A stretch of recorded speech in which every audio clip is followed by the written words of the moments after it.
दोस्तों, इंडिया गठबंधन ने 10 चैनल्स के 14 एंकर्स का बहिष्कार किया। हालांकि इंडिया गठबंधन का कहना है कि हम जल्दी ही एक और लिस्ट जारी करने वाले हैं और उसमें इन पत्रकारों के अलावा भी कई पत्रकार शामिल होंगे जिनकी ऐसी ही छवि है, जिसमें और भी एंकर्स का नाम शामिल हो सकता है। अब जिनका बहिष्कार किया गया है, ये सभी एंकर्स कह रहे हैं, लगातार कह रहे हैं कि पत्रकारों की आवाज़ को कुचला जा रहा है, दबाया जा रहा है। लेकिन टीवी पत्रकारिता जगत में संदीप चौधरी जी भी काम कर रहे हैं ना, पत्रकारिता कर रहे हैं। इससे पहले तक रवीश कुमार जी भी पत्रकारिता कर रहे थे। वो अलग बात है कि उन्होंने एनडीटीवी से इस्तीफा दे दिया। इसलिए ये कहा जा रहा है दोस्तों कि जब रवीश कुमार ने टीवी में रहते हुए पत्रकारिता की, जब संदीप चौधरी पत्रकारिता कर रहे हैं, तो उनकी आवाज़ पर पहरा कैसे नहीं लगा? यही सवाल पूछा है संदीप चौधरी ने। टीवी पत्रकारिता जगत में रहने के बावजूद भी संदीप चौधरी क्या सवाल पूछते नजर आए हैं दोस्तों, वो भी पत्रकारों से, सत्ता से। इस खबर में मैं आपको बताऊंगी। नमस्कार, मेरा नाम है जयंती झा और आप देख रहे हैं देश नीति। देश नीति, केवल सच्ची और पक्की खबरें। संदीप चौधरी ने अपने ताजा शो के एपिसोड में पत्रकारों के बहिष्कार पर बात की। उन्होंने पत्रकारों से और सत्ता से सवाल पूछे हैं दोस्तों। सवाल सीधा ये कि जो विपक्ष ये कह रहा है वो सही है या जो पत्रकार कह रहे हैं वो सही है।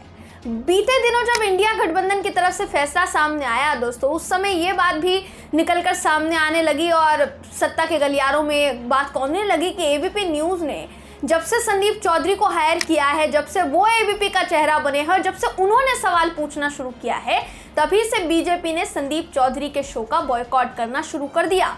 बीजेपी ने एबीपी का बॉयकॉट शुरू कर दिया। 1 महीने से बीजेपी के प्रवक्ता नहीं जा रहे। हालांकि इस बात में कितनी सच्चाई है कितनी नहीं, इस बात की पुष्टि हम तो नहीं करते, मगर संदीप चौधरी ने जिस तरीके से सवाल पूछे हैं उससे ऐसा लग रहा है दोस्तों कि इन आरोपों में सच्चाई हो भी सकती है। संदीप चौधरी ने जो कहा है वो इस वक्त आपकी स्क्रीन पर आपको हम दिखा रहे हैं, ध्यान से सुनिए जो हम आपको पढ़कर बताते हैं। संदीप जी कहते हैं, इंडिया विपक्षी गठबंधन ने अपना नया नाम इंडिया रखा है।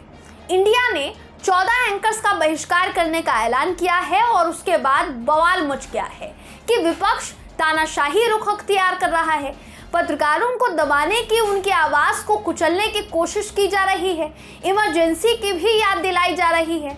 अब पत्रकारिता का किसी भी तरीके से बहिष्कार, मैं इसके पक्ष में नहीं हूँ। आगे लिखते हैं, आगे कहते हैं संदीप चौधरी जी, लेकिन क्या सवाल उठने लगे हैं? पत्रकारिता के मायने क्या है? क्या इस पर सवाल उठने लगे हैं? क्या पत्रकारिता की आज़ादी का मतलब एक एजेंडा, एक प्रोपोगेंडा, एक नैरेटिव सेट करना हो गया है और सवाल सत्ता से नहीं विपक्ष से पूछना हो गया है क्या? और इसी संकट काल में जब हम अमृतकाल होने की ताल ठोक रहे हैं, यहाँ पत्रकारिता क्या फंसती जा रही है? सरकारें, और जब मैं सरकारें कहता हूँ तो राज्य सरकार और केंद्र सरकार दोनों की बात करता हूँ, क्या वो पत्रकारों को अपनी गोदी में ही बिठाना चाहती है क्या? और यही सबसे बड़ा संकट पत्रकारिता पर मंडरा रहा है क्या?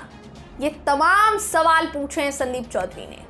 आज के दौर में भी संदीप चौधरी सवाल पूछ पा रहे हैं तो फिर पत्रकारिता पर ये किस तरीके का खतरा बता रहे हैं? देखिए, तमाम चैनल्स के सामने ना 2 विकल्प होते हैं। इवन हम लोगों के सामने भी 2 विकल्प हैं।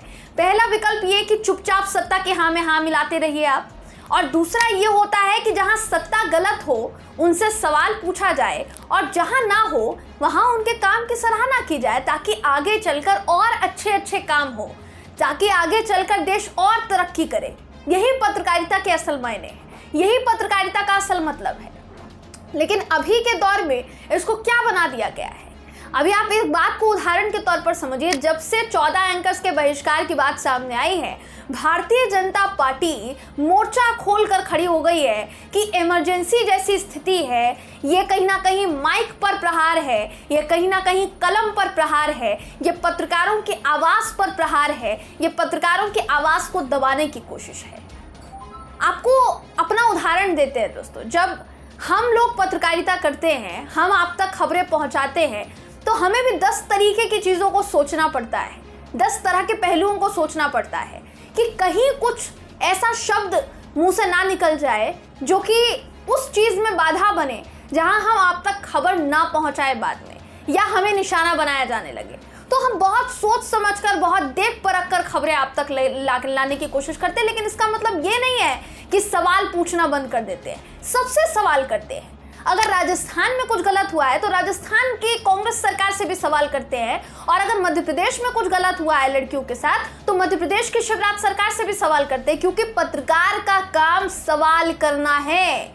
सत्ता की चाटुकारिता करना पत्रकार का काम नहीं है। यही बात समझाने की कोशिश कब से की जा रही है, लेकिन जब से ये फैसला लिया गया है ऐसा लग रहा है कि मानिए एक नैरेटिव सेट किया जा रहा है कि जितने भी इंडिया गठबंधन में दल है वो पत्रकारों की आवाज़ों को कुचलना चाहते हैं। ये लोग सवाल पूछते थे इसलिए इनके आवाज़ को कुचलने की कोशिश की गई है। सवाल कितने पूछे और किससे पूछे ये भी मायने रखता है। संदीप चौधरी जी ने यही कहा कि क्या पत्रकारिता का मतलब सत्ता की जगह विपक्ष से सवाल पूछना हो गया है, और ये एक सवाल बहुत अहम सवाल है जिस पर सबको विचार करने की जरूरत है, सभी पत्रकारों को विचार करने की जरूरत है। दोस्तों, अब इस पूरी खबर को लेकर संदीप चौधरी जी ने जो सवाल किए उन तमाम सवालों को लेकर आप क्या सोचते हैं, आपकी क्या राय है, कमेंट करके जरूर बताइएगा। वीडियो अगर आपको पसंद आया हो तो वीडियो को लाइक कीजिए, शेयर कीजिए, चैनल को सब्सक्राइब करना बिल्कुल भी ना भूलें। फिर मुलाकात होगी आपसे अगली वीडियो में, तब तक के लिए नमस्कार। आपका एक सब्सक्राइब हमारे लिए महत्वपूर्ण है। देश नीति को अभी सब्सक्राइब करें और बेल आइकन को दबाना ना भूलें।